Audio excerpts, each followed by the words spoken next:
You don't see many kids with a silver spoon in a boxing ring. You don't fight unless you really have to sometimes. There's an old saying, it's better to be a warrior in a garden than a gardener in a war. Where we grew up and how we grew up, like right in the middle of Kirkdale, literally facing the Thunder gym. I talk about it a lot, and it's not like a bragging thing, I'm from Kirkdale and that. I love the place. I went to South Africa boxing for England, and when I got back, the house was boarded up and they moved while I was away because they probably knew we wouldn't have moved if we had a choice. I remember my mum coming waking me up when Mike Tyson knocked Frank Bruno out, and I must have probably been the only kid in Britain that wanted Tyson to win and not Bruno. I love Frank Bruno, but there was something about him. If the coach is on your back, he's probably seen something. If he didn't care about you, he wouldn't really say anything, and I know them. And at the end of the day, there's so many boxers out there, and mentally they might have it, but physically and technically they haven't, or vice versa. And it's usually more than the case vice versa, where they've got it physically and technically, but you just haven't got the mentality. And I don't mind sacrificing a bit of technique and looking bad and winning than looking good and losing. And I think that's the problem sometimes with these kids nowadays. They just want to look good rather than just win. And for me, it was always win by any ways possible. Win at any cost and try your best to do it. And that mentality was what got me through a lot of fights. Certainly got my brothers through a lot of fights. I know we've all got that stupid stubbornness mentality where like, you're not going to beat me. It's competitiveness at its highest level in boxing. And a woman asking me if I've got any pets and all that. So I'm telling him, thinking this will be funny, this, and it'll be on camera, so if it works out right, we can use it. Sophie goes, you'd never get the train. So I'm sort of blocking her out like this in the background. So it goes like that, blah, blah, blah. And then talking about a goldfish, and she's going, you've got a goldfish, what's it called? And I'm like, I wish you'd shut up. I'm trying to tell this joke. It was an Arm Miller joke when he said, there was a woman on the, and she was staring at him, and she said, have you got any pets? He said, yeah, I've got a goldfish. And she goes, hobbies? He goes, yeah, he likes swimming. I make jokes about it with Gracie, and she's going to have the most warped sense of humour when she goes, because she gets onto them now. Did you get it? And she goes, I get it. I try with all the dad jokes. Be good. Happy days. So, Paul, thanks again for your time. And Dan, thank you for travelling all the way up. Thank you. A little bit of a different one today. Yeah, excited. Should be interesting. It's a shame we didn't have the cameras on us before. Let's start off with some of the things we talked about earlier, Paul, which is growing up with a family of boxers. How was it? It was great. Obviously, as you heard before, like I tell the story a lot, and it's always going to be the same story because many other little ones had it, because growing up, more importantly, where we grew up and how we grew up, like right in the middle of Kirkdale, literally facing the Thunder gym. I talk about it a lot, and it's not like a bragging thing, I'm from Kirkdale and that. I love the place, and it's where we're from, and the best people, the best time, the best estate. Like, we had 4 boundaries, like Stanley Road, Lambeth Road, Westminster Road, and probably Orwell Road. We couldn't cross either of them. That was our estate. We had to stay on the estate. And the people on there, the people make it, the people made it. But growing up there, if I could go back in time and do it again, I'd enjoy it more, and I wouldn't live anywhere else. I wouldn't change a thing about being there. But it also had its characters, and I could see our Liam turning into one of them characters at a time, and we were all part and parcel of the estate and part of the fabric on there and the people on there. But it was a bit rough, and we could see Stephen grabbed Liam by the neck and brought him round once when he was trying to smoke a ciggy, and said to me, Mum, I've just caught him trying to smoke, and that was it. It was like the first little warning sign. There'd been plenty. And we moved up to 90 then, when I was about 16. I was gutted. I went to South Africa boxing for England in April 98. And when I got back, the house was boarded up and they moved while I was away because they probably knew we wouldn't have moved if we had a choice. Some young lad knocked at my mum's house, the new house that we were in. I said, have you got any boys like at the age of 6 to 9 that want to come out and play? And Liam's put his head out the window and said, hey, you don't knock on people's house asking for mates. Billy, no, mate, I'm not coming out with you. Like, he wanted to go back down to what he called his firm and his mates. Like, we loved where we were. It was more of where we were than how we were. No matter where we were, we'd have been okay and we'd have been fine, but it was where we were that really sort of made us thrive as kids and become the people we are, probably. You know, that upbringing in the middle of Kirkdale, which we loved. What's the Rotunda like for people who don't know? Again, Kirkdale, part parcel of Kirkdale. It was like less than 50 yards from our house. Walk out the back gate if you use the back or the front through the alleyway, and we're there, cross Lambert Road, and you're there. Just one of the funniest places, and if you've been there, you'll know and you'll understand it. So, like, some of the things that happen in there. But we'd be in there, and there'd be a fella coming in with like books and vitamins and meat and clothes, anything that was robbed or knockoff. They'd come in and they'd be selling that, popping in the gym every now and then, bringing a few things of vitamins in. And if I need something now, whether it be a plasterer, whether it be a car, whether it be anything, and I put it in that Rotunda group chat, someone will fire back with, here's me mate, he'll sort you out with it. Here's me mate, he's a plasterer. Here's me mate, he can do this, he can get that. All legit, obviously, and probably if it wasn't, it'd probably be the same case. But if you need something, everyone can help, and anyone can help, and we all help each other, and that's how it is. In like, that's just the group chat. Never mind the gym. But you walk in that gym, and there's characters in there. There's 80-year-old men, 70-odd-year-old men. There's 60-odd-year-old women, 50-year-old women.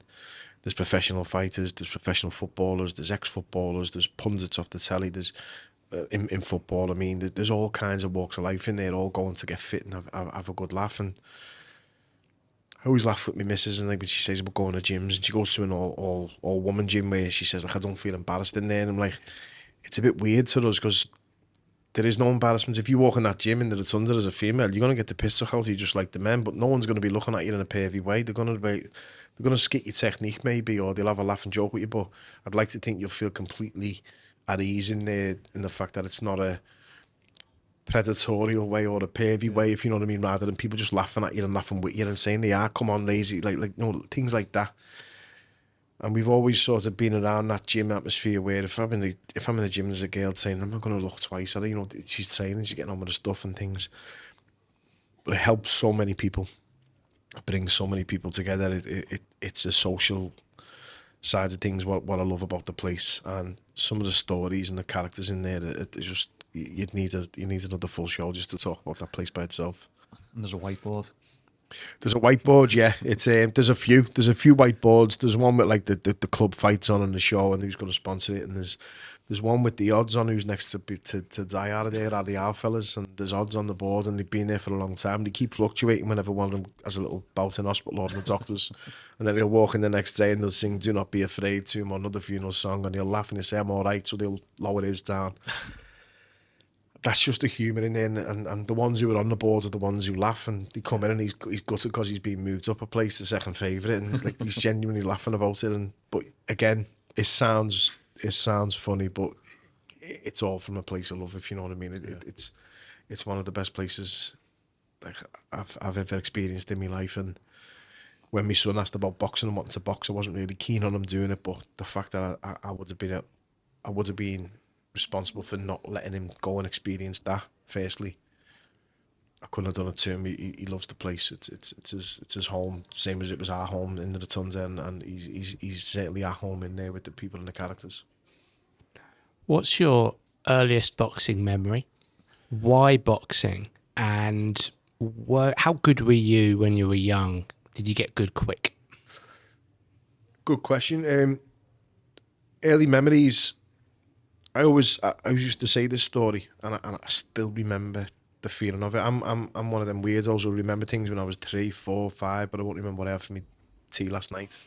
And whether that be a short-term memory problem or whether that just be the fact that I remember certain moments in my life. Yeah. I remember my mum coming and waking me up when Mike Tyson knocked Frank Bruno out and telling me Tyson won. My dad was out watching it on the closed circuit TV in the Empire, I think. 1989. 89. Yeah. And so I was 82, and it was the summer, so I was only 7, 8. 7. No, I was 6. I was 6, so I was 7 in 89, in October of 89. So I'm 6 years of age, and my mum comes and wakes me up in the morning, probably 6, 7 in the morning after the time, because the fight was in Vegas.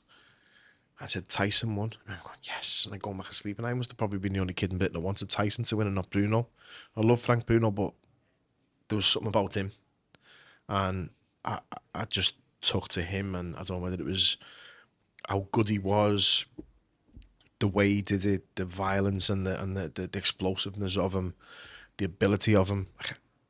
I've got pictures of me having fights when I was 16, 17. I've got plain black shorts and plain black leather boots on. And I didn't want to be Mike Tyson, but I just liked the simplicity. He'd walk to the ring with no boots, no socks, no robe, no, just black, just there ready to go. Like, I wasn't really big on robes myself when I was fighting, and always sort of wanted the simplicity of it. But he was phenomenal. So probably one of the earliest memories is either that or the Rocky films. I've loved the Rocky films since I was a kid, and they've got a lot to answer for people coming to boxing, as I said before on the talk we did. I was obsessed with the Rocky films, loved them, wanted to be a fighter from the minute I seen it, and once I started boxing, that was it. Nothing was going to stand in the way. I didn't get good quick, but I think the coaches in there will have saw something early in me because they were on me back a little bit. I remember going home to my dad saying, "Don't like it, the coaches are having a go at me and they're shouting at me." And he put it in a way that made me understand it, and I think about it a lot now because that's how things are. If the coach is on your back, he's probably seen something. If he didn't care about you, he wouldn't really say anything. I know them. I know what they're like. I know them people. They're my mates. And he had a point because the coach that was on my back, he did see something, and he ended up in my corner for the Commonwealth Games in Manchester as an England coach, which was great, and a nice full circle thing. And he's a lovely fella, and I owe him a lot, and I get on with him really well. I owe all the coaches a lot out today. We all do. I obviously got good at it early because I was winning national titles. I won my first national title when I was 14. That was an unbelievable feeling. March 23rd, 1997, showing my age. In Aston Villa Leisure Centre in Birmingham. And it was the first national final that I'd ever been involved in or seen because we hadn't had any in the Rotunda for a few years before that. And I won, and then I got picked for England and South Africa, and then it just sort of domino effect from there, and I never looked back. But I remember the times before that when I felt like I wasn't as good as I was probably hoping to be, and I was losing a few bouts where I just wasn't getting the rub of the green, and I was losing them. I wasn't getting robbed as such. But Jimmy Albo, obviously that character up the gym who we all love and admire and respected, and he had a nickname for me, the Al Pensioner, always getting robbed. That's what he used to call me in the gym. They had a nickname for everyone. My other nickname was Quasimodo, or Quasi, young Quasi, because of the faces I put when I was punching, apparently. I used to have one of them faces. He had a nickname for everyone. But as a coach and as a man, he was one who knew the difference between others. Mm. What I would say to you to motivate you wouldn't work for you. It'd probably put you down. Whereas if I spoke to you in a good way to lift you up, and I spoke to him that way, he'd probably get cocky and get arrogant and think he was better. Like that was me. He treated me totally different than our Stephen. He treated Stephen totally different than Liam. He recognised that each individual kid needed a different motivational technique. If he'd have spoke to me the way he spoke to Stephen, I'd have thought I'd cracked it and made it, and I'd have took my foot off the gas. So having that type of coaching and that type of mentality as a man as well, when you're doing it unpaid as a volunteer and just for the love of it, that was great. But if I got good quick, it was because of them and the coaching and the way they coach, and they still coach that way to this day. That's why I brought my son down there. He's still being coached the same way by Jimmy's sons and all the other coaches who've boxed there as well.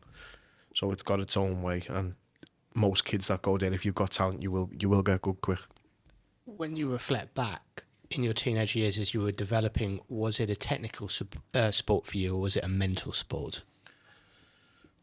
Again, good question. Very mental, but also technical. You know, you have to be good. You've got to be good, and at the end of the day, there's so many boxers out there, and mentally they might have it, but physically and technically they haven't, or vice versa. And it's usually more in the case vice versa, where they've got it physically and technically, but they just haven't got the mentality. They haven't got what it takes in a fight. And at the end of the day, that's what it is. It's a fight.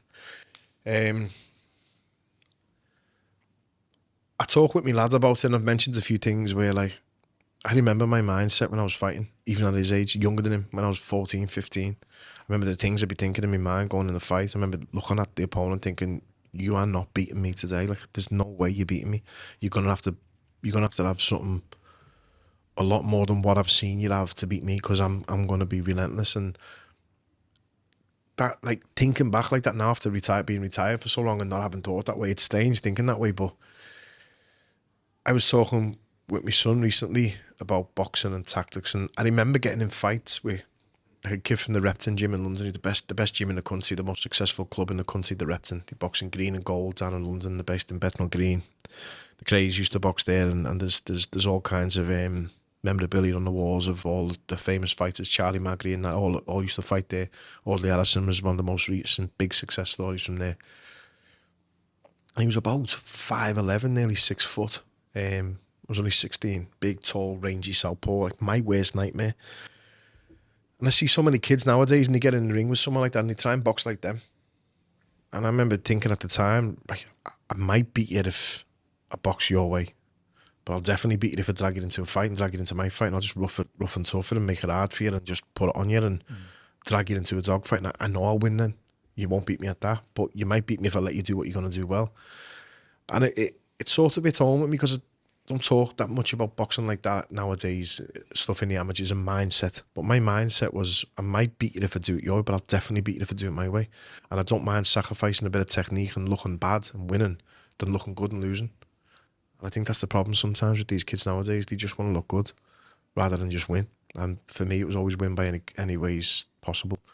Win at any cost and try your best to do it. And that mentality was what got me through a lot of fights. Certainly got me brothers through a lot of fights. I know we've all got that stupid stubbornness mentality where, like, you're not going to beat me. It's competitiveness at its highest level in boxing.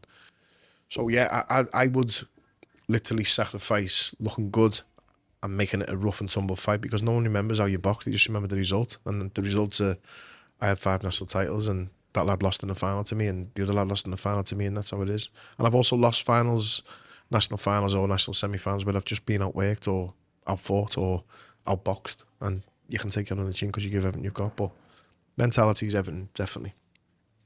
We spoke about this in the past, you know, you're saying like years ago, the way Jimmy Albo was with you and stuff like that. It's like, there's loads of psychology in it at the time without them knowing.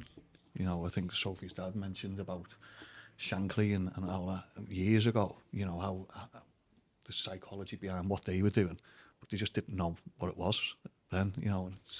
I've got a story on that. And you'll laugh your head off, and it's Jimmy Albo's the architect of the story. There's a fighter from the Rotunda called Stephen Foran, really successful family. There's 5 brothers, all boxers, all great people, all good people, still family friends now. Got all the time in the world for them, and their extended family, all the Forans. They're a huge family in Liverpool. And Stephen was the best schoolboy out of all of them, Stephen Foran. You could only enter the schoolboy championships 4 times. I won 2. Stephen won 3. Stephen Foran won 4. And very, very few fighters in the country won 4 schoolboy titles. I think George Groves was the latest one that I can think that did it before they got changed. There's a fella called Sean, a lad called Sean who was around my age. I don't know if it was Sean Power or West Ham, I think he was, and he won 4. Kevin Mitchell won 4, and he beat Stephen in the final. And Stephen won 3 and lost in the final to him. So whoever won out of them would have won the 4. And it was Kevin Mitchell that got them. Stephen Foran won 4 of them. Before every fight he'd have, Jimmy Albo would give him a locky and tell him it was a magic sweet. And he'd have the magic sweet, the locky, and he'd get in and win because he was exceptional. He was a brilliant fighter. I think he was 19 or 20 years of age in the ABA. He's saying to Jimmy, give me my magic sweet. And he knew exactly what it was, but he'd want the magic sweet. And Jimmy would have to give him a locky. And it was just a locky, but it was his magic sweet, and mentally it was how it was. Stephen used to wear the same tracksuit to the tournament, and if he won, he'd wear the same tracksuit the following week. He won 3 schoolboy titles on the bounce, I think, or 2 on the bounce. So he's wearing a tracksuit that he started wearing in year 8 in school. When he was in year 10 and grown, it was like a spray paint on him. But he wouldn't change the tracksuit because he hadn't lost in it. Yeah. So a lot of superstitions come into boxing as well. A lot of them, and I've had some what I didn't like myself, but I had to just do them because it was superstition. And if I could go back now, I wouldn't have had a single one. But there's so many fighters who won't change things when they win, and they use this mental sort of, well, I've done that, so I'm okay, I'm going to win, or I've been to chase today, I'm going to win, or I've walked the same way to the venue as I did last time, so I'm going to win, because they try and repeat the thing that brought them success mentally. Yeah, kind of behaviours drive certainty in many respects. You said something really interesting today when you were talking about your youngest brother, Callum. Is Callum, and that's really interesting as well, because I think the science backs this up. Often the youngest siblings are the ones, and you generously said that all of you would admit that perhaps Callum was the best boxer out of all of you, maybe, possibly, arguably. No, he's the most successful, and I'm not putting Liam down saying it because I think Liam's the next most successful. Obviously, he's a world champion, and he was the first world champion, Liam. But Liam's a quality fighter. You don't get to see Liam in a couple of weeks in Wembley. Liam's a quality fighter, a brilliant fighter, very, very. Liam's a fighter's fighter. The fighters love watching Liam. and how he is and his variety and everything else. But the thing with like Callum is a little bit different. It's like I'm not putting Liam down saying Callum is the best, but the younger sibling, in my opinion, should be the best. They've watched everyone do right and wrong, and they can learn from it. Well, it's really interesting what you said there, because that's what the evidence suggests. And you said something really interesting there and earlier when you said that Callum would, from the youngest of age, go and watch fights, and that absorption, as he's watching, it does depend on what he's processing. But if he's processing things in his brain in the right way, it's such an advantage. It's hard to put your finger on. You can't buy that. Yeah. You can't buy that. That's what I say to me lads when I mentioned before. He's getting to see things and be up close with things. He's been in the dressing room for big fights, like and in the ring after the fight for them. And I have to keep reminding him, look, you're lucky getting this. This is a bit of privilege for you. This is you're getting to learn the game before doing the game, if you know what I mean. You're getting to learn it without having to actually be a part of it just yet, as in a fighter. But Callum's been around that from the start, and it definitely helped him. It had to have helped him and helped him. Sorry, and I think you can only benefit from that, or be scared off the other way and then want to run a mile for it when you see actually how brutal it is up close. But you see a lot of people, they go to a fight for the first time, they hear the punches being thrown in, they don't realise how brutal it actually is. But to get to experience some of the environments also in big fights like the ones I mentioned, what Callum was a spectator for up close, it's a little baptism, and it helps you a lot. You also were open and honest today about the experience of the emotion of aggression that perhaps you had growing up. Do you think that was a key part in your development as a boxer? Do you think that somebody can learn the art of boxing, pugilism, without that sort of experience of aggression, that emotion of aggression? Yeah, but I'm not trying to sound like one of them cavemen as such, but there's an old saying, it's better to be a warrior in a garden than a gardener in a war, and I do genuinely believe that, and I do think if you haven't got it in the first place, then I think we've all seen this interview. I think it's Jordan Peterson. It's okay saying you're a good man if you haven't got that aggression in the first place, but if you've got it and you're controlling it, doesn't that make you a good man as well? Not using it when you know you can, and sort of where we're from, how we are as a family, how we are as people, how we've watched our dad growing up. Our dad's been our role model growing up. He's a big fella. He can fight. He can handle himself. Probably tries to solve a few things with violence physically when he could have done it with his mouth as such. But that's him. That's how he is, and that's how he's been. We've obviously all got traits to that. Boxing is a great way to control that. I'm not trying to put my dad down saying I'll make him sound bad. Obviously, it's been a nice thing to have growing up because I've always felt safe from the minute I've been a kid. To be able to channel your aggression through boxing, yeah. If you haven't got that aggression and you're in a boxing gym and you're trying it, it's still not there, then it's not the sport for you. And that's fine. The same way golf isn't a sport for people without patience, probably. And I'm learning that the hard way recently. But fishing, I love going fishing. Yeah. I say I've got no patience for golf, but I'll sit on a lake for 2 days waiting for one fish, and I'll enjoy it. And I'll be made up with the peace and quiet and making my own cups of tea on my stove, and I'll be sitting there in my tent on my bed just relaxing with peace and quiet. You're not breaking the rod if you don't get a good catch. No, I'm not. And the last time I went fishing, I didn't catch, and I'm packing my gear away thinking this is the worst part, packing all your gear away, putting it in the car and driving home. But that's the end result of an enjoyable 24 hours, 36 hours on the bank under the stars, just chilling, relaxing. And I enjoy that type of patience. But I think and you'll eventually find out what sport's for you or whether boxing is for you or not. Boxing is one of the best sports for fitness, and one of the best things I'd recommend women, men, kids, young adults all to go and try. I would love boxing to be on the curriculum in schools again, like it used to be in probably the 60s or 70s, where it doesn't have to be any contact. But you walk in a boxing gym as a bully, it's going to get knocked out of you. You walk in the boxing gym in your shell and timid and quiet, it'll get dragged out of you. You walk in black, brown, yellow, whatever race, whatever sexuality, there's nothing in boxing gyms. Like there's you're all equal in there, and that side of it creates that respect, and then that discipline, then manners, then self-worth, fitness. I want my lad to be in a club and there's a big fight in that corner and him to go that way. He's got nothing to prove. Same with I don't want to fight with anyone. I can do it, but I don't want to do it. And the last person in the world I would want to fight as an ex-boxer, fight with as an ex-boxer is a boxer. or anyone who can do MMA or any form of trained martial arts. Like, why would you want to fight with one of them people? They know exactly what they're doing. They're comfortable fighting. They're comfortable punching or kicking or taking punches or kicks. They're not out of the comfort zone. They can handle themselves. So why would you want to fight with someone like that? But people do, and it baffles me how some people will want to pick a fight with a professional sportsman or boxer or MMA fighter. Nowadays, MMA is huge now, and it's having that self-discipline or that confidence, that quiet confidence of, I can handle myself. Like, that's what I want my son to experience from it, and what many other kids that go into boxing gyms end up experiencing. I can look after myself, so I don't want to go and fight over there. They don't look for it, and they tend not to want to be involved in anything, because there's probably a little bit of that aggression, what you mentioned, in all of us. And if you can control it in the right way, then it's great. It's when you can't control it that'll probably become a problem. I don't want to hope this.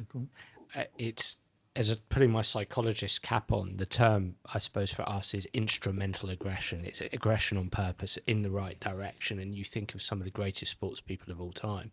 You know, you just think of watching The Last Dance on Netflix, and you think of Michael Jordan, and you call that instrumental aggression. It's I'm going to direct my aggression in, you know, correctly. And I think it's interesting. I'm fascinated in, you know, whether somebody can learn to fight at the level that you fought at if you don't have that. And I'm dubious about it, because, I mean, I spoke to Frank Shamrock, the former UFC MMA fighter, and he tried to convince me, and we had an interesting conversation. He said, "No, Dan, it's intelligence. It's the art of fighting. I was a student of fighting." But then he proceeded to tell me how he fought against Baz Rutten, and one time Baz Rutten broke his nose and he kept coming forward. Yeah. And I'm like, I don't think I could keep coming forward when my nose has been broken by somebody's foot, irrespective of being a student of the game. Yeah. So it's just something about the natural inborn aggression that maybe some successful fighters have that others don't have. There's an old saying in boxing, and I agree with it. You don't see many kids with a silver spoon in a boxing ring. You don't fight unless you really have to sometimes. And if you've grown up in, and it's not a class thing, if you've grown up in privilege, where you've never had to want for much because you've got it, you've never needed much because it's there, generally, you're not going to go into boxing. And usually the type of kids like that go into the boxing gyms, they probably won't see it through. Now, there's been a different example of that, obviously. But on the other hand of it, people look at Floyd Mayweather and think he's probably worth $1 billion now. He's got plenty, but he's still got the determination to get in for these fights and train to the highest level, and the hunger to go and win and still do it when he has all that fortune and comfort, and success, and his kids and his grandkids never have to worry about money again. Like, that for me is job done. I'd find it hard to get up for the next fight if that's all in place, because that's what you're fighting for. But he came from nothing, and most of them that do it all come from some form of story where they've struggled and gone through hardship. And I think hardship breeds mental toughness. And you know a lot more about that than me because of your work. And I love people like yourself. I love picking your brains and asking you questions, because it helps me realise that I was on the right path, and the way I used to think about things might not be orthodox or might not be the regular way of thinking. But I used to make scenarios up in my head just to turn on someone so I could fight them, so I could get that anger and that aggression and that you're not beating me. And that's what it used to always be. Like, you're not going to beat me. I'm willing to go further than you in this fight. And then you have kids and it all changes, and you think, like, I just want to die in the ring. I don't want to get out in the ring. I want to live till I'm 95 years of age and see my kids grow, my grandkids, and be around them. And if you have to wheel me down an aisle where it's just my head, then do it. Put me in a glass case, as long as I get to see my kids grow up, my grandkids, and live my life and enjoy it with them. But when you're fighting, and before all that, it's like your brain goes to some dark places, trying to motivate yourself for a fight and to beat another man. And it is a lot mentally. It's never just physically, it's mentally. The Michael Jordan thing, I love it. It's one of the best shows I've seen, The Last Dance. There's a little video doing the rounds, and my lad sent it to me, and it's gone underneath. It's that bit where he goes, "That's all the motivation I needed." But honest, someone's changed the caption and put, "When the fella on the bag next to you starts punching harder." And it's like, that's all the like, that's what boxing is like. It's that competitiveness. But again, like, back to it, I think personally, I love watching things when it comes to nature versus nurture. Yep. Is it nature? Is it nurture? Can you put someone who isn't really physically aggressive, who isn't really sporty, into a boxing gym and try and make something of them? And can you put someone who's physically aggressive, who is good at sport, into an academic setting? I don't think it's going to work. But if you're surrounded by that a lot and it's natural to you, that's the recipe. I think you've got to have a bit of nature and a lot of nurture. I think it's interesting because, I mean, nowadays, in very simple terms, we talk about nurtured nature. So getting the most out of what you've got. And you mentioned Floyd Mayweather there. Now, my small understanding of his upbringing, you said he came from a tough background. He also came from a background where his father, Roger Mayweather, is it Roger? Floyd. Floyd's Roger was the uncle. Yeah. Yeah. It's easy to get them, yeah. Or is it his uncle, Roger Mayweather? Both Both. Both were So fighters. but he was fighting straight, or he was punching straight away, wasn't he, Yeah. from a very early age? So as his nervous system is being shaped at 4, 5, 6, 7, 8 years old, as your nervous system is being shaped at 6 years old, watching Mike Tyson, you're engaged, you're interested. He's actually, I think, in a ring doing something at 5, 6 years old. It's that kind of, you bring it all together, and that's the puzzle being filled in completely. And that puzzle as well, obviously, it isn't just one. It was 4 puzzles. We used to toss up for the right hand on a boxing glove, heads or tails. You get the right hand, and the other hand was a tea towel. 2 would be boxing, 1 would be judging and refereeing, and 1 would be doing the time on the little clock on the mantelpiece, what we broke about 5 times. And the couch would get pushed back, the rug would get moved. My mum would go on the bingo, and that was it. And she'd come home, and it'd be like a sauna in the house. There'd be steam and sweat everywhere. We'd all have red faces, cut lips. A couple of the ornaments would be broke. Every time my dad would argue with me mum, he'd go and buy one of them Ladro ornaments, and the house was full of them. And we broke half of them, and most of them were all broken, glued on the sly and put back in, so they didn't see, because we'd just be fighting all the time in the house, but boxing, never serious. And he'd be Mike Tyson, and the other one would be Lennox Lewis, or the other one would be Nazim Amin. We'd just fight in the living room just to be boxers. So when you're talking about nature, bear in mind, I might have been probably 12 by then. Stephen was probably 9.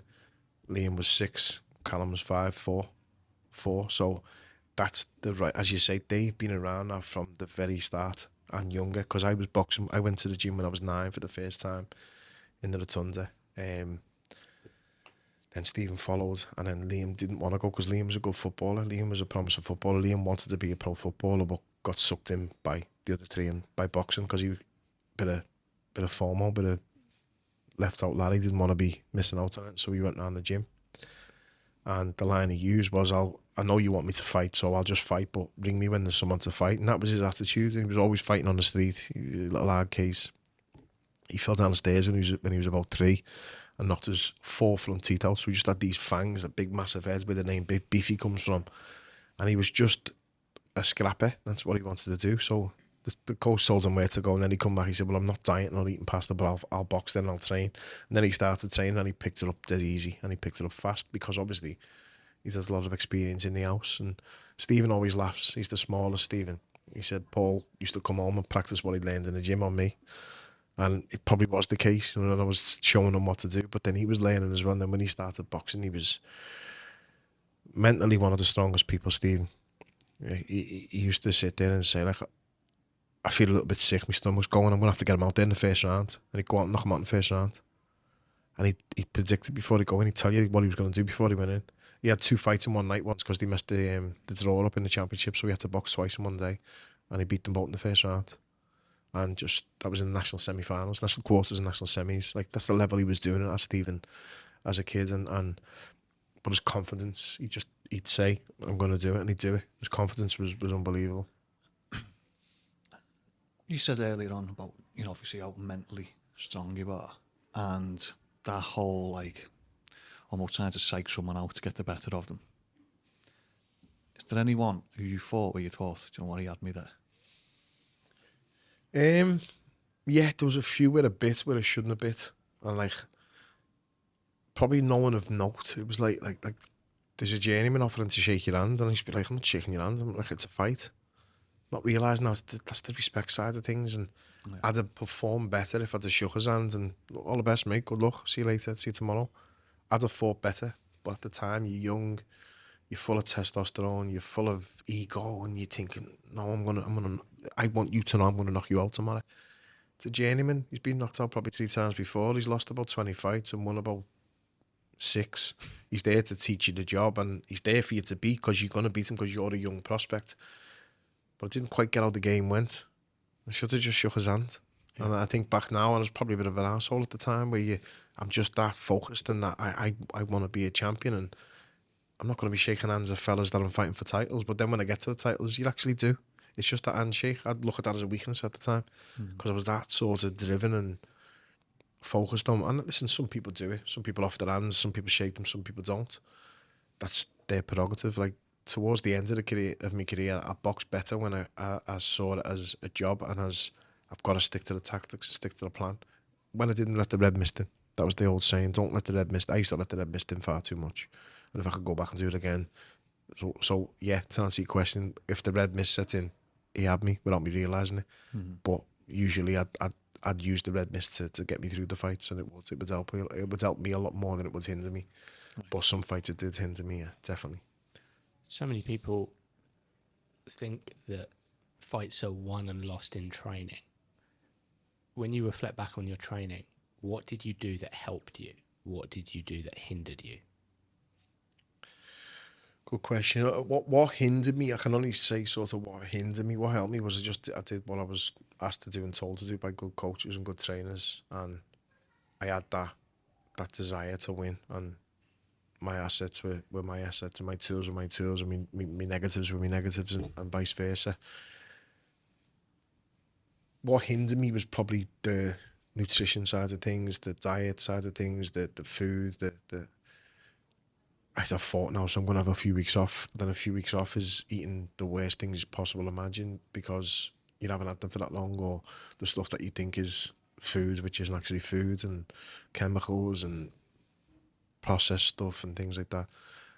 Obviously, hindsight's great. If you go back, I'd never do a thing. I would never get out of shape, because your career is very short. But at the time, you think it's going to last forever. You think, this is all it is. You don't realise that it's going to be 20 years and you're done and you're retired and you can't fight again. You're too old to do it, and I'd give anything to go back and do it again. But yeah, probably I would change a lot about the time away from the ring and resting. You didn't really need the rest after 4 6-round fights, 8-round fights. After the title fight, you need the rest, but there's active rest as well. We've learned so much since then with sports science, and we're like, just look at the footballers. They have recovery sessions now, you know what I mean? And instead of the day off to rest, you active rest, and you stretch and you do things like yoga. I started doing yoga towards the end of my career, and I loved it. And I really, really enjoyed it. And I wouldn't mind getting back into it now and getting a membership somewhere, because I like the stretching and the 45 minutes or the hour of just being yourself on the mat and by yourself, with yourself, no distractions or nothing. I'd have done a lot more of that if I could go back and when I was fighting, and again, just active rest. You're doing something, but you're technically resting from your job. Yeah, pretty much it. Maybe the nutrition side of things. And building on something you've said, and maybe slightly respectfully throwing a check-in challenge in, something that really interests me, because I'm always thinking as a sports psychologist, whether it's being curious about how far somebody goes, how good somebody gets, or whether it's actually working with clients to advise them to help them get better, because my job is to help people be focused on mastering your craft. The posh term in sports psychology is self-regulated learning. Self-regulated being, to take charge, to be in control yourself. And maybe something as sports psychs we'd be interested in is this idea of doing what your coaches want you to do. And obviously there is a great deal of importance in that. At the same time, you might think of the best being people who also have a strong opinion about what they're good at, what they can improve at, where they're placing their mind when they're training, those kind of small granular mediators that are going to influence. No real question, but I wondered if you had a thought on any of that. Yeah. I'm trying to think of me. See my brother Callum. He'll do whatever the coach tells him to do. Okay. But he's already done the homework on the coach and knows he's a good coach. If he wasn't a good coach, he wouldn't be there. So you listen to what he says, but sometimes coaches have other ulterior motives, and it's more about them than anyone else. I'm not even. This isn't about Callum. This is a young fighter coming through now, and he could sign with a coach who he thinks is a good coach, but he's actually not a good coach. And he'll listen to every word that coach says and do everything that coach asks him to do. And he'll go home every night thinking, I've given 100% there, and that was a good session. But it was more of a good session on the stuff that you shouldn't be doing, and you're not learning. And if you're not learning, you're not improving. If you're not improving, you're going to stay at the same level. If you stay at the same level, you're going to lose to the better fighters because they're improving. So your career's not going to go anywhere. And it's all because you put your faith in the wrong person. So you can give everything you've got and go home and think, I've just had a good day. I've done everything that was asked of me. I've had everything out the box. I've drank all my supplements. I've had anything else apart from the meals that I've had. I've done all my work in the gym, and I've had a good stretch session and a good swim session in the night or something. Good day. But it wasn't a good day because the work you do in the gym is not good. But you think it is because that coach is not good. So unless you're self-aware to self-regulate that you know boxing enough to know that, look, the stuff I'm doing there isn't really good.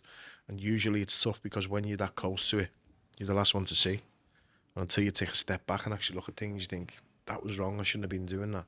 Them methods are not good. That was because the coach was training him or him for a bigger fight, and I had to do that when I should have been doing that. You're sort of the last to see as a boxer, but we've always been lucky having each other. And we all bounce ideas off each other. And we all see boxing the same way. And there's a saying I use, and it's a little bit cheesy, but it's so true. Now, if I watched a game with a professional footballer or someone who'd been in football, they're seeing that game different than I'm seeing it. How they see football is different to how I see it. I'm a fan.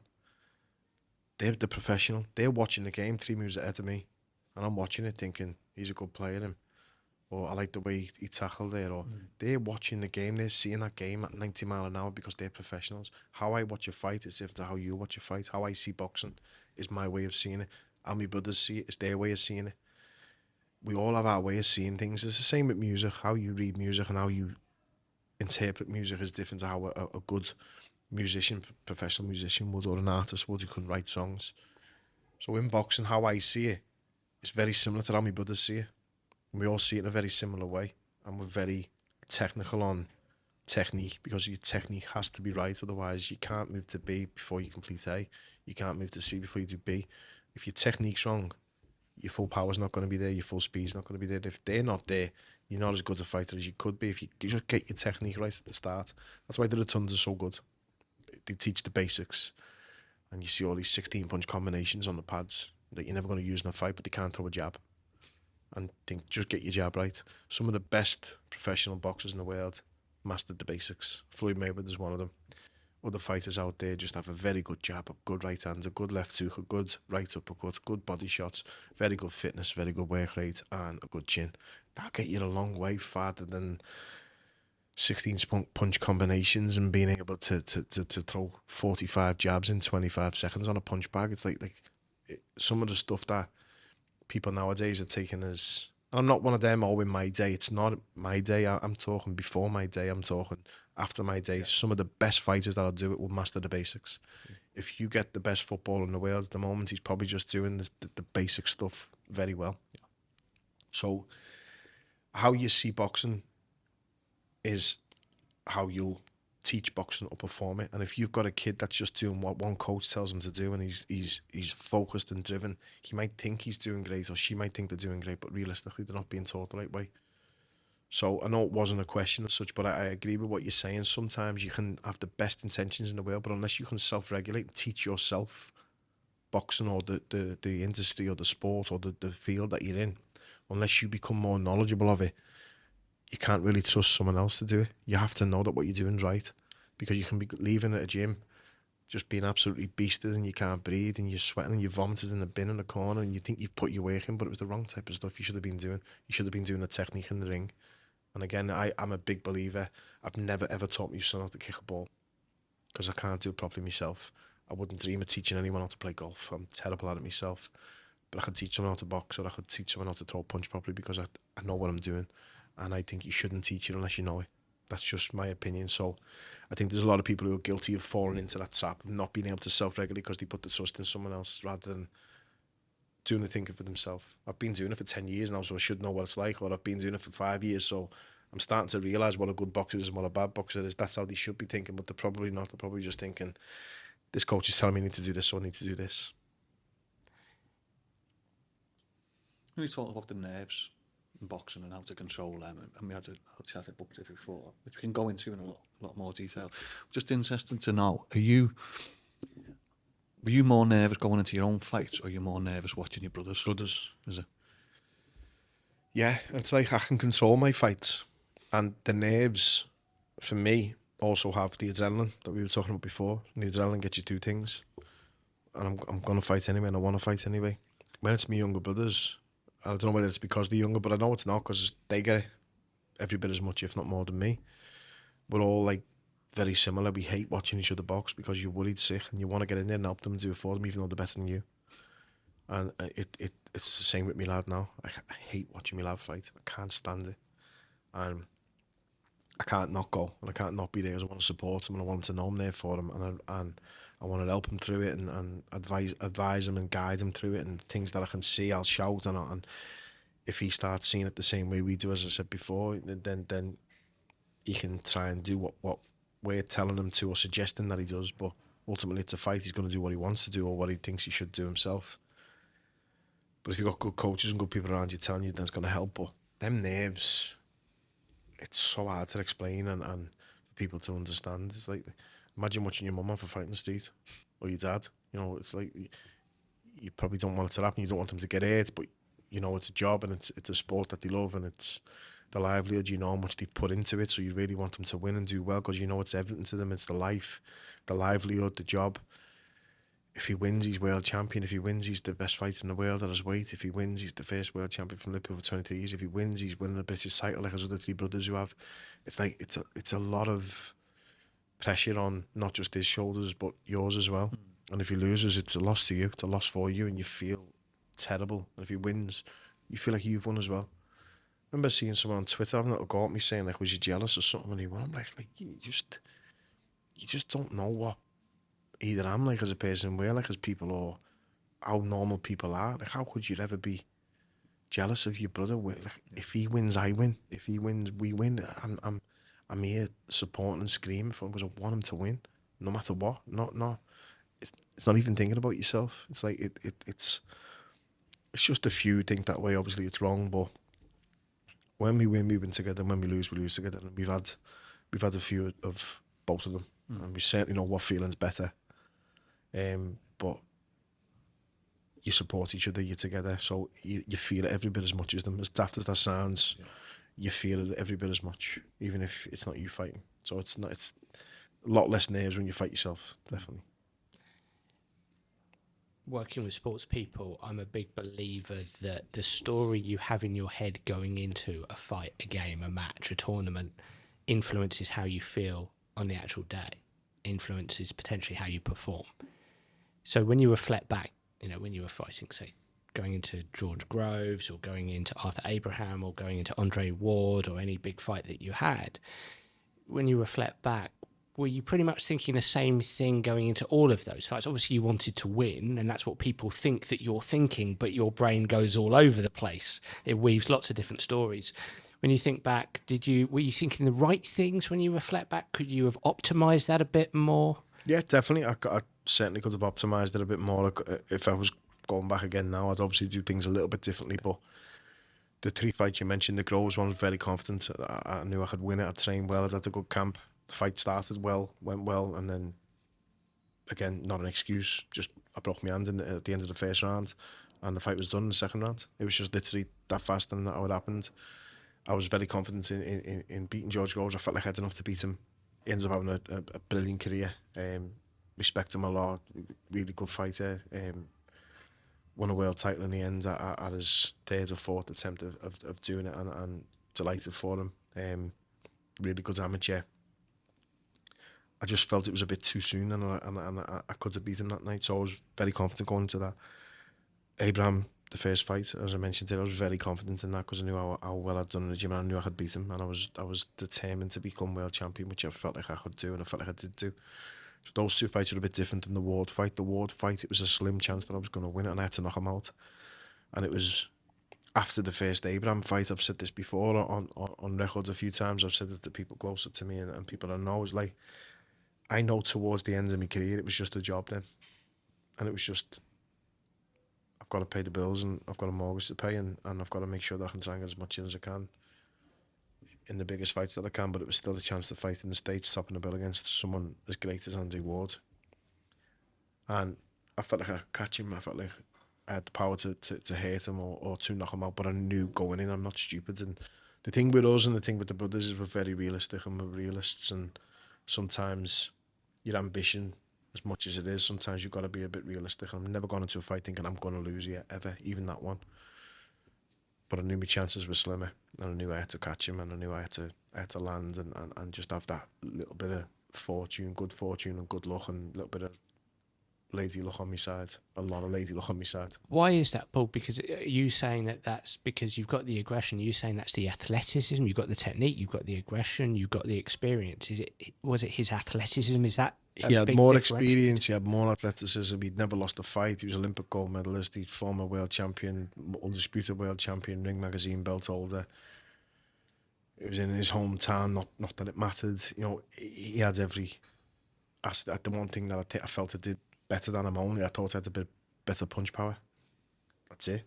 And you know this, and looking back now, you know it now, but at the time, you're lying to yourself that much, thinking, I'm going to beat him, and that's how it is. But unfortunately, you get in there and it's all stacked against you because he's just that good.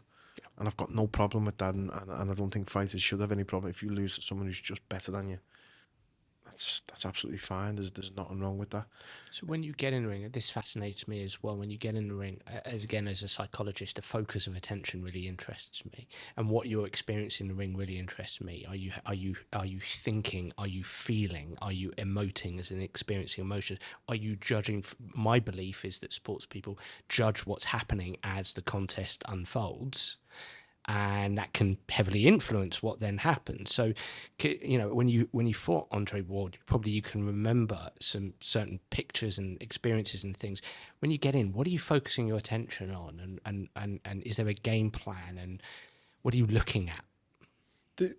Again, good question. You're looking at everything. It's like the times I've walked to the ring and I've been that focused, there could have been a fight in the crowd and I wouldn't have noticed it. I was walking to the ring against Andre Ward and all I could smell was weed, cannabis, and I could smell it like someone smoking it nearby. And I was in the arena, and the fact that I thought about that and smelled that straight away, I'd never smoked cannabis in my life then. I'm like thinking, stinks of weed here.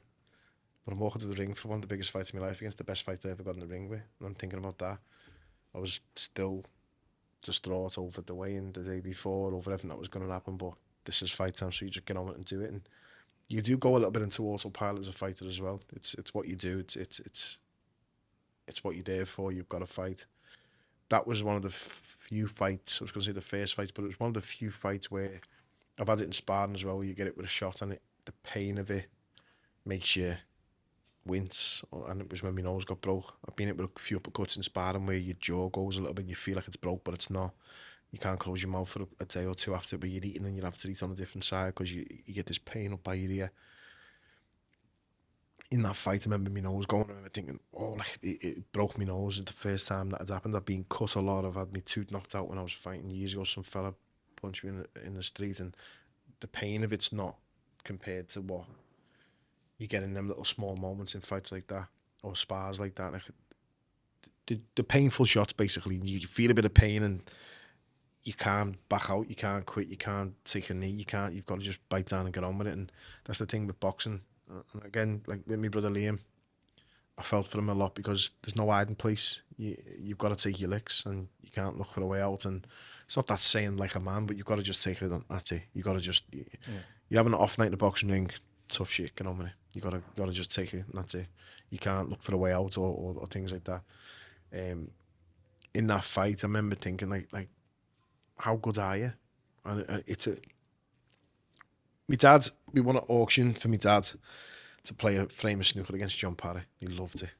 He's got to experience that.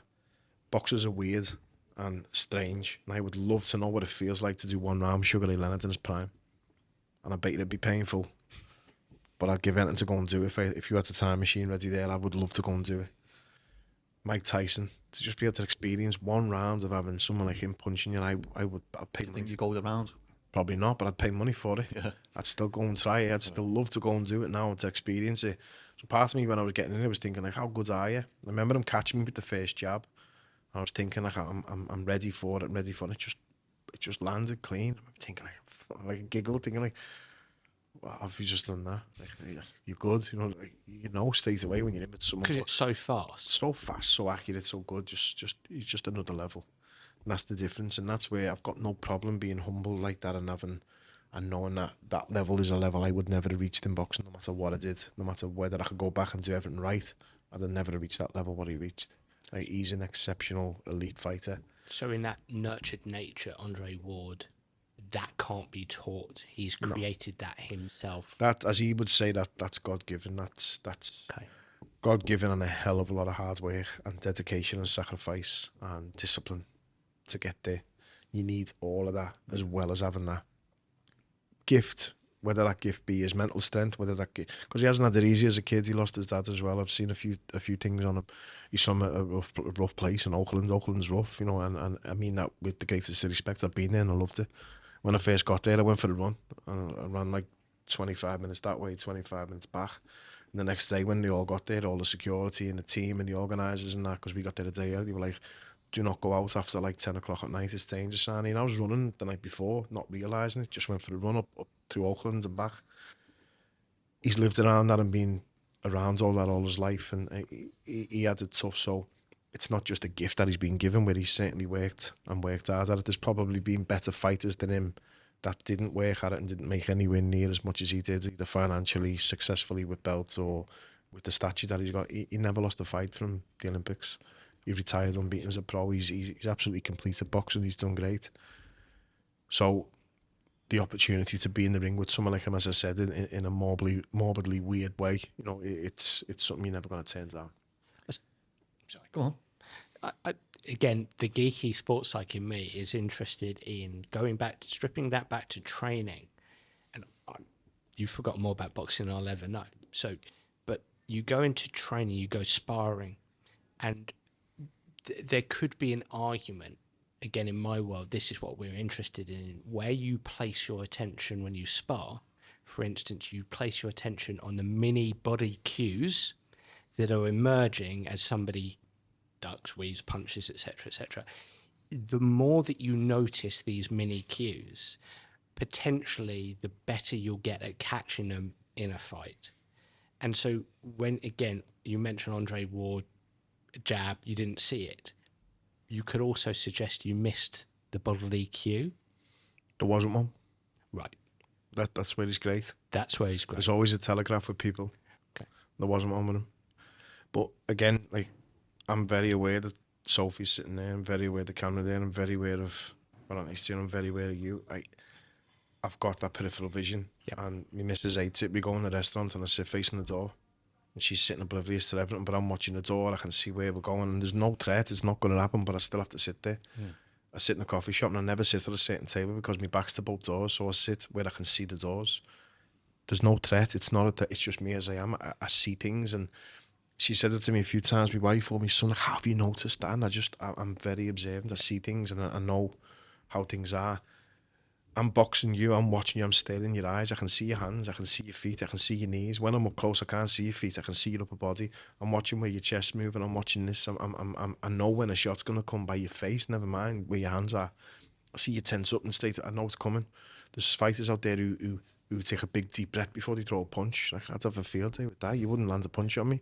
As soon as I hear that noise, I'm stepping out of range. And they're little things, obviously. It's a lot more complicated than that. There's a lot more tells as such, and it is like a chess match, it is like a poker match, and that's where my brother Liam excels. He's brilliant at that warfare inside, that I know what you're going to throw, and his variety, he'll make it look like he's going to throw a left hook to your body and he'll turn it to a left uppercut and knock your head right up, and you can swear and bet your mortgage and your life on it that body shot was coming.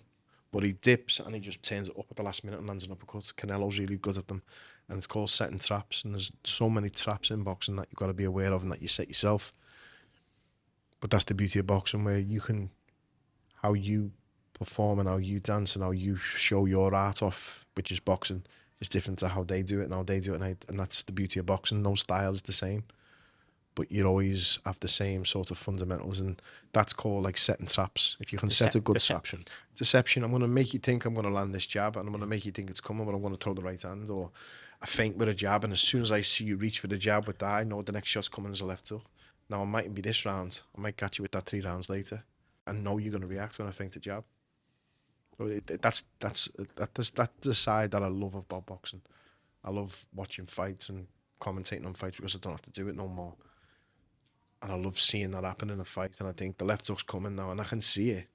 I know it's, and then eventually it'll come because I saw him set it up a round ago, or I saw him set it up 3 combinations ago. That's back to what I was saying about how I watch boxing and the way a professional footballer will watch football, or the way a singer or a musician will watch a band perform. They're not really enjoying the music as such. They're in it. They're watching it thinking, I would do that then, I would do that then. That's how you watch it. It probably ruins boxing a little bit for you. I've got one more. Is that right? Of course. One really interesting piece of coaching I saw, and I use it as examples in terms of reading cues. Ben Davidson in the corner with Tyson Fury, the first Wilder fight. And Ben Davidson started talking about Wilder's mental break in concentration, rocking back onto his heels or something like that. And he said to Fury, that's his mental break in concentration. I can't remember what he then said. So also, in addition to what you said, it strikes me that mind reading the mindset of the person in front of you could be quite important as well. Yeah. I can't recollect that conversation or the actual words you use, but usually when a fighter's getting rocked back on the heels, it's when they're tired as well, because they haven't got the energy to spring up, so they're falling back rather than... Fatigue and concentration. It's fatigue and concentration. But if I'm in the corner with my brothers, which I am most of the fights now, and I love the fact that they trust me enough to want my opinion in there. They'll just want one of us. If I'm in the corner with Callum, his head coach is talking, I keep quiet. The minute his head coach stops talking, I might have a 5-second input, but he'll look to me anyway for them 5 seconds. I'll tell him what I think in 5 seconds. He'll stand up. He'll look straight for Liam and Callum sitting in the crowd to get their little 5-second input. And then the bell will go and he'll start fighting. And it's important to him to get theirs and my input in it.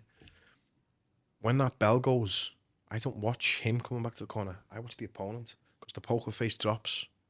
And I can see whether he's feeling the pace. And I watch most of the time. I'll be drying his gloves, washing the gum shield, because the coach is doing his talking. And I'll watch through the corner. And I'm waiting to see your real poker face when you don't think the camera's on or your opponent can see you. And you see he's tired, he's actually blowing, he's actually complaining about something in the corner. Then you get your 5 seconds and it goes. Because I'm not a coach, I'm not his coach. Usually with poker faces, I used to fight, try and keep my mouth closed and breathe through my nose. That's why when I got my nose broke, it affected me so much. And if my nose would ever bleed, it would affect me a lot, because I breathe through my nose a lot. An open mouth on a boxer is a bad sign. It's a sign of fatigue. So things like what Ben Davidson was saying about he's back on his heels, his mouth's open. You see a fighter with his mouth open, usually they're tired, but there's an exception to that rule as well. Some fighters fight like that naturally, and they look fatigued after 1 round, but they've got 12 rounds and then bell to bell like a train. So usually in general, yeah, there's a lot of tells, there's a lot of psychology, as in pretending they're not tired. Some fighters smile when you know you've got them. And if you land a jab to the stomach, they'll smile at you and you think, I've got you. Some fighters like Liam are weird and they smile when they know they've got you. And when Liam starts smiling in the fight, you know he's happy, you know he's got you. If he doesn't smile, he's not smiling because there's a reason. But if he starts smiling in the fight, it's a good thing because he's got you. But you might think that it's a tell and that he's worried. So you might open up a bit more, but he's just waiting for you to do it, because if he's smiling, he's seeing something, he's happy. And that's how he is with like that warfare and them mind games and them tactics. It's a lot more than just hit him more than he hits you and you win, or knock him out, or be first. Something I wanted to ask, so, because obviously Jordan's frantically waving in the background, I think he's got somewhere to go. Obviously you watch certain fights and certain boxers where you just probably couldn't lay a glove on them, just the way they are, pretty boring. The type of fighter you were, and obviously being a pundit and even being in the crowd, we spoke earlier about some of the wars that we've seen, Macklin Moore being one of them. Is there any that you watch and think, I'd love to have been involved in that? Yeah, especially that one. That one. But again, Macklemore, I was fighting at the time. I was always probably a year or two behind Matthew Macklin. He turned pro before me, and he was a good role model, a good friend, a good person to always try and emulate, because I never wanted to fight him. I'd never have fought him, and I like to think he said the same. You know, we were mates. He used to been together from the England squads right the way through, but he was always someone to aim for. As in, if I can replicate what he's doing and stay closer to that, then I'm on the right path and the right track, because he turned pro about 12 months, maybe 18 months before me. I stayed for the Commonwealth, he turned pro just before them. Whether I could have did what they did in that fight at that time, or at any time, I don't know. I'd have liked to think I'd have tried to be a bit more cute and a bit more smart, but then I'd never know if I was in one of them fights whether you even got that opportunity to, and I don't think either of them fighters had that opportunity to. Jamie Moore was in some great fights. He's one of the best British fighters that we've had when it comes to entertainment value. He's one of the nicest fellas you meet in boxing. I've got all the time in the world for Jamie Moore. I think he's a very, very good coach at the moment, and he's having good results with his fighters because he's doing it the right way, and he's a good trainer. Matthew Macklin, unbelievable boxing brain. Again, one of the best pundits out there as well. I really rate him as a pundit, and we're quite similar in how we see boxing and how we are as people as well. Matthew probably wasn't as good as he thought he was. I wasn't as good as I thought I was, and we see the game a bit better than we played it. And again, I go back to Carragher. I'm not putting Carragher saying this all Macklin on me. But Carragher's a proper student of the game and season. He might not have had the technique that he would like to have had, and he sees the game better than he probably was. The same way I definitely see boxing in a better light than I was as a fighter. I know what I like to see, and I know how things should be done properly, and I know a fighter when they're doing it right, and I love watching boxing and fighters and seeing he's throwing that jab perfect, his right hand's good, he's throwing that combination so he can throw his left hook to the body next, and I see it, and as you're saying, when I do see it, it's like poetry, it's like art, it's like a good music song, it's what I love, and them fights, Macklin Moore, as I mentioned before, I'd love to have been around any Sugar Ray Leonard fight, just to be able to experience it. Never mind being one of them fighters that he fought. I'd love to feel and experience what it would be like to have a 7-punch combination thrown at me by Sugar Ray Leonard in just a dead fast, just like 5 punches straight away. The way he was rapid, he was unbelievable. He was, in my opinion, the best to put a pair of gloves on. In my opinion, and everyone's opinion is different, but for me, there was no one better than him. So to be able to. I got to know him, and I was so lucky with the Contender show. But to be able to get in a ring with someone like him, you couldn't buy that. You couldn't buy that experience. I would have loved to end it with Sugar Ray Leonard, or listen the viciousness and the ferociousness of Mike Tyson. Imagine standing in front of him and having him punch you. Yeah, Paul, Dan, thanks very much for your time today, Jen. Thank you. Thanks, Anne. Enjoys it. Thanks. Thank you very much.